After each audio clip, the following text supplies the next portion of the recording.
दहिवडी येथे कुकुडवाड गटातील आणि मान तालुक्यातील सर्व जिल्हा परिषद पंचायत समिती इलेक्शनच्या निमित्ताने छाननी होती. छाननी आता पार पडली आणि छाननीमध्ये आमचे सगळे वैध अर्ज जे होते ते वैध झाले आणि या निमित्तानं आज कुकुडवाड गटातील जिल्हा परिषद पंचायत समिती इलेक्शनमध्ये राष्ट्रवादी काँग्रेस पार्टीनं कुकुडवाड गटासाठी मला म्हणजे अनिल शिवाजीराव देसाई मला उमेदवार दिलेले. आमच्या कुकुडवाड गणासाठी सो विद्या तानाजी काटकर यांना राष्ट्रवादी काँग्रेस पार्टीने उमेदवार दिलेले आणि वरकुटे मलवडी गणासाठी विक्रम शिंगाडे यांना उमेदवार दिलेले. अशा आमची 3 लोकांची उमेदवारी फायनल झाली.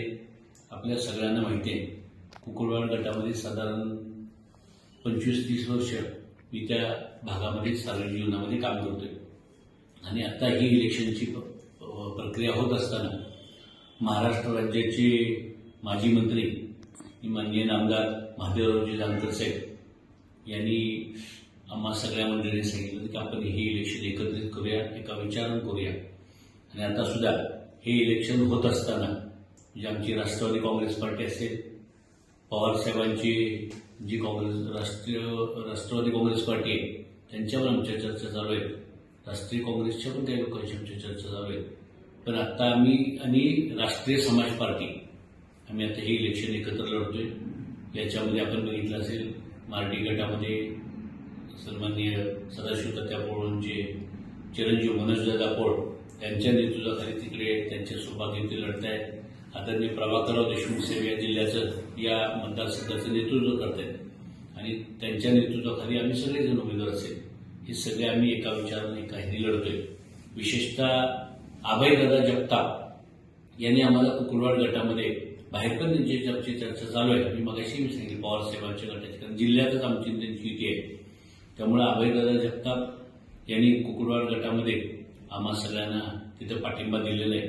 म्हणजे अशा पद्धतीने सगळे या तालुक्यातले आम्ही सगळी मंडळी एका विचारानं हे इलेक्शन लढतोय आणि हे जानकर साहेबांच्या नेतृत्वाखाली आदरणीय प्रभाकररावजी देशमुख, मनोजदादा पोळ, अभयदादा जगताप या सगळ्यांच्या सहकार्याने हे इलेक्शन आम्ही लढतोय. आणि यामध्ये मी आता आमचे दोन्ही जे खालचे गणातले उमेदवार त्यांची पण आपल्याला माहिती दिली. मी बघत असतोय की बातम्या आपल्याच युट्यूबवरती काही बातम्या बघतोय. कुकुडवाड गटाचा फॉर्म भरला, ह्यानं भटकेबाजी केली, त्यांनी काहीतरी बोललं, कुकुडवाड गटात सभा झाल्या, यांनी टीका केली, यांनी शिव्या दिल्या, हे सगळं आम्ही ऐकतोय. आम्हाला लोक विचारतात की अरे भाऊ तुम्हाला सभेमध्ये लोक काय बोलतायत, वाईट बोलतायत, तुमचं काय मत आहे, तुम्ही काय त्याच्यावर प्रतिक्रिया देणार आहेत नाही. मी त्यांना एकच सांगितलं की जेवढे ते मला शिव्या देतील तेवढी माझी मतं वाढणार आहेत. त्यामुळे मला त्यांनी अजून भरपूर शिव्या द्याव्यात. 5 तारखेच्या म्हणजे 4 तारखेच्या संध्याकाळपर्यंत जेवढ्या त्यांना शिव्या देता येतील आणि ठेवणीतल्या देतील तेवढ्या शिव्या त्यांनी आम्हाला द्याव्यात कुकुडवाड गटात येऊन. त्याचा परिणाम या शिव्याचं उत्तर लोकशाही पद्धतीने माझ्या कुकुडवाड गटातली जनता 5 तारखेला काय देईल हे तुम्हाला सगळ्यांना दिसेल. आजच्या या पत्रकार परिषदेच्या निमित्ताने आपण सगळे आले, मी आपलं स्वागत करतो आणि त्याचबरोबर जे आमच्या उमेदवारांची आपली फक्त माहिती मी आपल्याला दिली याच निमित्तानं आपल्याशी बोलायचं. भाऊ, असा एक प्रश्न होता की दोन्ही राष्ट्रवादी, राष्ट्रीय समाज पक्ष यांनी तुम्ही सगळ्यांनी एकत्र आलाय, पण काँग्रेस असेल किंवा जे काही अपक्ष उमेदवार असतील यांच्याकडून म्हणजे मताधिक्य असेल किंवा मतांमधला जो काही फरक असेल तो यावेळी जाणवणार का कुकुडवाड गटामध्ये? तुम्हाला जर सांगायचं झालं तर काँग्रेसने आता काही ठिकाणी विफॉर्म दिले आम्ही बघितलं, त्यांच्याशी आमच्या चर्चा चालू आहेत. शेवटी असं असतं की ह्या 2 दिवसामध्ये एकतर 5 दिवसाची इलेक्शनची ही प्रक्रिया होती फॉर्म भरायची आणि याच्यामध्ये फॉर्म अत्यंत क्लिष्ट केलेले आहे. ऑनलाईन जरी ऑफलाईन असला तर त्याच्यामध्ये जे माहिती रकाने इतके आहे की यामुळं 5 दिवस तुम्ही बघितलं असेल की उमेदवार सगळे याच्यामध्ये होते आणि त्यामुळे वेळ फार कमी मिळत. आता तुम्ही बघितलं असेल एका बाजूला तुम्ही बघताय की आम्ही सगळेजण मंडळी आहोत, पण एक संघ वाटणारी सुद्धा भारतीय जनता पार्टीची म्हणून त्यांची सुद्धा अवस्था तुम्ही बघत होता. त्यांची सुद्धा फॉर्मसाठी शेवटच्या क्षणापर्यंत कशी पळापळ चालू होती.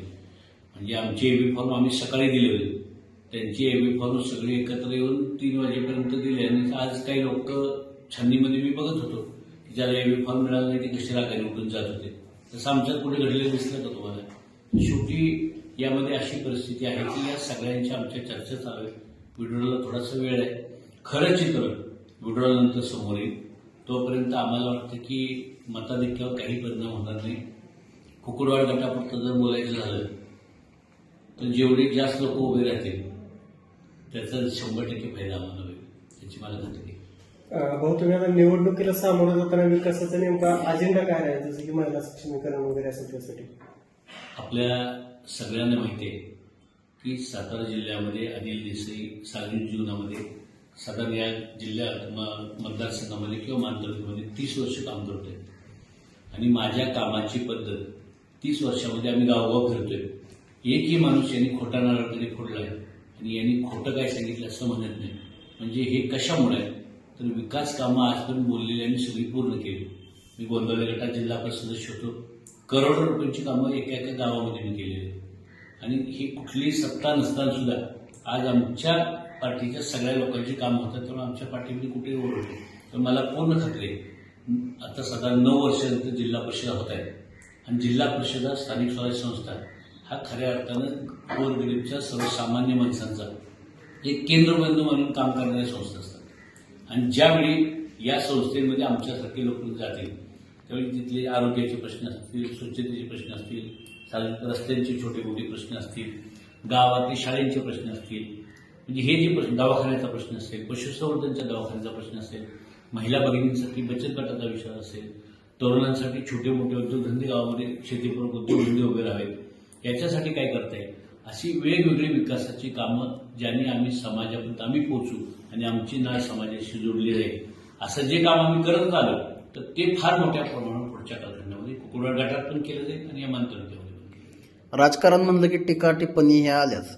आता काल अर्ज भरल्यानंतर जे काही भाजपचे उमेदवार असतील त्यांचे काही सोबतचे कार्यकर्ते वगैरे आहेत, तुम्ही त्यांच्यावर जी काही उपरीपणाची टीका केली होती त्याला पण त्यांनी प्रत्युत्तर दिलं आणि घड्याळाचं काठ हे मोडून टाकलेत असं त्यांनी एक स्टेटमेंट केलं. त्याला काय उत्तर द्याल?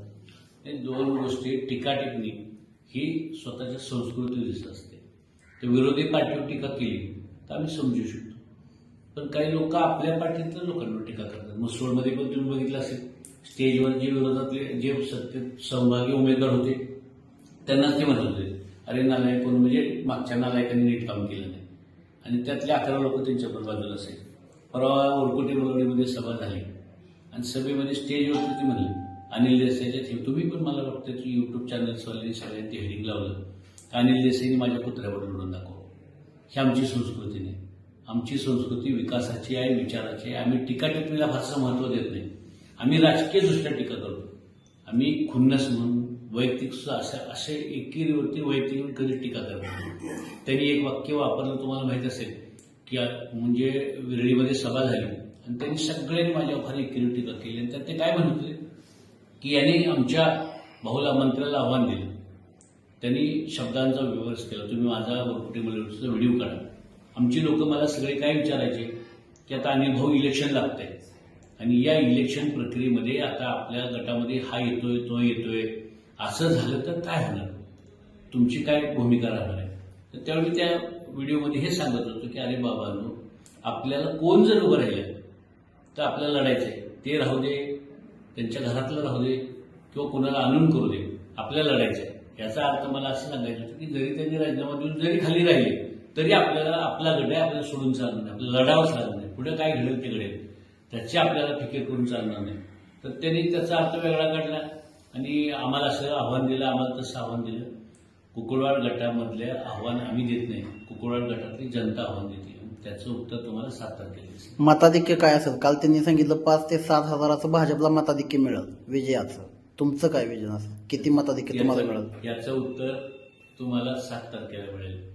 आज त्यांना वाटतंय किंवा जे काय म्हणतात ह्याच्या तळ्यात ते राहत आहेत, राहू दे, कशाला त्यांचा भ्रमनिराश करू. आज खुश आहेत, त्यांना बरं वाटतंय. 7 तारखेपर्यंत त्यांचा आनंद राहू दे, कशाला हिरवतंय त्यांचा आनंद. 7 तारखेला कळेल त्यांना किती मताधिक्य आहे आणि कुकुडवाड गट नक्की कोणाचा आहे. सातत्यानं 20 वर्ष आजपर्यंत मी कुकुडवाड गट कधी जाऊ दिलेला नाही आणि याच्यापेक्षा वाईट परिस्थिती असताना जाऊ दिला नाही. आत्ता तर परिस्थिती फार चांगली आहे आणि विरळीची सभा तुम्ही मंडळींनी डोळ्यांनी बघितली कुकुरवाड गटातला एक सुद्धा म्हणजे बाहेरगावातला माणूस आम्ही तिथं आणलेला नव्हता आणि आलेला नव्हता. जी माणसं आली होती ती त्वेषाने पेटून आली होती, अत्यंत रागाने आली होती की कोणतरी आपल्या भागातल्या लोकांच्याबद्दल वाईट बोलतंय आणि काहीतरी आपल्या भागावर एक संकट येते या भावनेतून आली होती. त्यामुळे 7 तारखेपर्यंत त्यांना आनंदात राहू द्या. 7 तारखेनंतर कळेल तुम्हाला काय लीड पडते बोलायचं किती पडते. आपल्या तालुक्यातील जिल्ह्यातील बातम्या सर्वप्रथम पाहण्यासाठी आजच सातारा न्यूजला यूट्यूब चॅनलवर सबस्क्राईब करा, लाईक करा, शेअर करा आणि बेल आयकॉन प्रेस करायला विसरू नका.